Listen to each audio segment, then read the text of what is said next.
घटा सकता है। सेफगार्ड ड्यूटीज की हम बात कर रहे हैं। डोमेस्टिक फ्रंट पे जो वॉल्यूम ग्रोथ है बिकॉज ऑफ केपेक्स, और जो एक्सेलरेटेड केपेक्स रहेगा अगले कुछ महीनों में with private capex coming back, वो वॉल्यूम्स में स्थिरता रहेगी। Realisations have probably remain very very stable. Input cost घट गई है। तो आई थिंक काफी कुछ रीजंस हैं in terms of ferrous companies expected to do well. Last but not the least, I think इनके जो माइंस हैं और एक्सेस टू माइंस है, ये जो बैकवर्ड इंटीग्रेशन होगा, आई थिंक ये raw material security, sourcing security और प्राइस फ्लक्चुएशंस और वॉलेटिलिटी से इनको एक बहुत बड़ा सहारा मिल सकता है एज दिस गेन्स मोमेंटम अगले कुछ क्वार्टर्स में। तो ये लगता है combination of all these factors शायद स्टील कंपनीज के लिए, इंक्लूडिंग जेएसडब्ल्यू स्टील के लिए काम कर रहे हैं। ओके, जेएसडब्ल्यू स्टील ये अच्छा नजर आ रहा है। फिलहाल आप रडार पे रख सकते हैं 2% की तेजी के साथ डेज हाई पर। कुछ काउंटर्स और देखते हैं जो मार्केट में अच्छा परफॉर्म कर रही है। एक बार रखिएगा केफिन टेक आपको 3% अप नजर आएगा। शानदार ओआई बिल्डअप यहाँ पे भी नजर आएगा और शानदार ब्रोकरेज रिपोर्ट भी थी जेफरीज की। 1460 तक के टारगेट केफिन टेक पर आए हैं। ये 3% अप यहाँ पे फिलहाल कारोबार कर रहा है। इसके अलावा रखिए आईटी स्पेस से केपीआईटी टेक, और यहाँ पर भी अगर आप देखें 2% की तेज़ी, ये अच्छा परफॉर्म करता हुआ। साथ ही कुछ और काउंटर्स, पार इंडिया भी रखिएगा स्क्रीन पर। पार इंडिया में भी 1% की तेज़ी करीब करीब यहाँ पर नज़र आएगी। फिर नैल्को जो चुना अभी आशीष भैतीजी ने, वो अच्छा परफॉर्म करता हुआ। वेदांता भी ठीक ठाक अच्छा परफॉर्म करता हुआ। वेदांता हमारे चार्ट जीपीटी पार्ट 2 स्टॉक्स में भी शुमार था, यहाँ पर तेज़ी।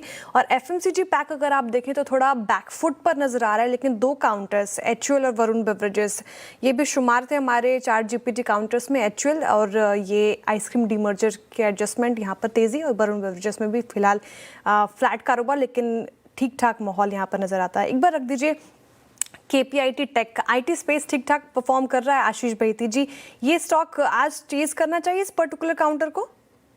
जी श्रेया जी, मिड कैप आईटी में मोमेंटम है और हमें लग रहा है कि यहाँ पे जरूर फोकस रखना चाहिए। तो जैसे कि आपने भी बताया, केपीआईटी में एक लास्ट वीक अच्छा मोमेंटम बना था, 4.5% की रैली थी और इस वीक वापस एक follow through buying KPIT tech में देखने मिल रही है। स्टॉक अपना एक बेस बनाया है 11 इनफैक्ट 1200 के आसपास में, और वहीं से मूव कर रहा है। तो यहाँ पे खरीदारी की सलाह रहेगी। जो स्टॉप लॉस इसमें मेंटेन करना हो 1220 का एसएल मेंटेन करे। ऊपर में हमें लगता है इसमें 1280 तक के जोन्स देखने मिल सकते हैं। ओके, मीनवाइल एक बार अब जरा रखिए एमसीएक्स को रेडार पर। कमोडिटीज़ में शानदार तेज़ी। फ्राइडे को एमसीएक्स में गिरावट आई थी क्योंकि एक रिपोर्ट थी कि शायद सेबी ने कुछ डेटा मांगा था, लेकिन उसके बाद उस पर कुछ ठोस कुछ आया नहीं और उसके बाद स्टॉक काफ़ी गिरा था। लेकिन आज अच्छा मूव है यहाँ पर, ओपन लो भी है यहाँ पर। चंदन, एमसीएक्स पर आपने लगातार तेज़ी प्ले की है। इस न्यूज़ फ्लो को आप कैसे देख रहे हैं जो फ्राइडे को आई, जिसकी वजह से गिरावट आई? क्या बाइंग अपॉर्चुनिटी है या इन लेवल्स पर अब आप थोड़ा सा अपने बुलिश स्टांस को थोड़ा कम कर रहे हैं? अभी भी आप एज बुलिश हैं एमसीएक्स पर? अभी भी बुलिश है। इनफैक्ट इवन 2 दिन पहले भी जब आपने व्यू पूछा था तो यही था कि 9950 के ट्रेलिंग से अपनी पोजीशन को होल्ड करना चाहिए, और इसने एग्जैक्टली 9951 का लो बना के और आज रिकवरी दी है। तो मेरे हिसाब से अब जब आपकी पोजीशन प्रॉफिट में और काउंटर ने इतना अच्छा खासा रनअप दे चुका है तो ट्रेलिंग के साथ पोजीशन बनाते रहे। देखिए अभी भी हम बुलिश है, कहीं ना कहीं 11,000 के हमारे टारगेट है, बट इतना चलने के बाद आप रिस्क रिवॉर्ड रेशियो को थोड़ा ध्यान में रखना चाहिए। तो जितने भी ट्रेडर्स हैं जिन्होंने पोजीशन ले चुकी है या नया लेना चाहते हैं, उनको यही सजेशन रहेगा 9950 को मेजर सपोर्ट की तरह यूज करें। जब तक वो लेवल होल्ड करता है तो आप अपनी ट्रेडिंग पोजीशन भी रखें। और इन्वेस्टमेंट जिनके पास है उनको तो बिल्कुल होल्ड करने की सलाह रहेगी। इमीडिएट लेवल की हम बात करें तो हमारा पहला टारगेट 10,500 और फिर 11,100 के आसपास के टारगेट यहाँ पे बनने चाहिए। ओके, 10,500 और 11,100 के टारगेट रखें। हाँ, अपने ट्रेलिंग स्टॉप लॉस को जरूर ऊपर लाते रहें। इस चीज़ का आपको ध्यान रखना है। तो ये आपके लिए एमसीएक्स पर एक व्यू, और आज जिसमें शानदार तेज़ी आपको दिखाई देगी।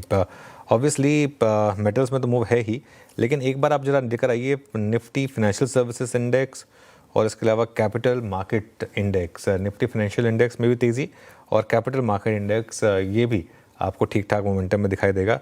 ऑब्वियसली इसमें सभी स्टॉक अच्छा कर रहे हैं, लेकिन एमसीएक्स टॉप पर है। उसके अलावा एंजल वन और बीएसई ये भी अच्छे करते हुए। बीएसई देखिए आप एक बार जरा, ऑलमोस्ट 3,000 की तरफ वापस हिट होता हुआ।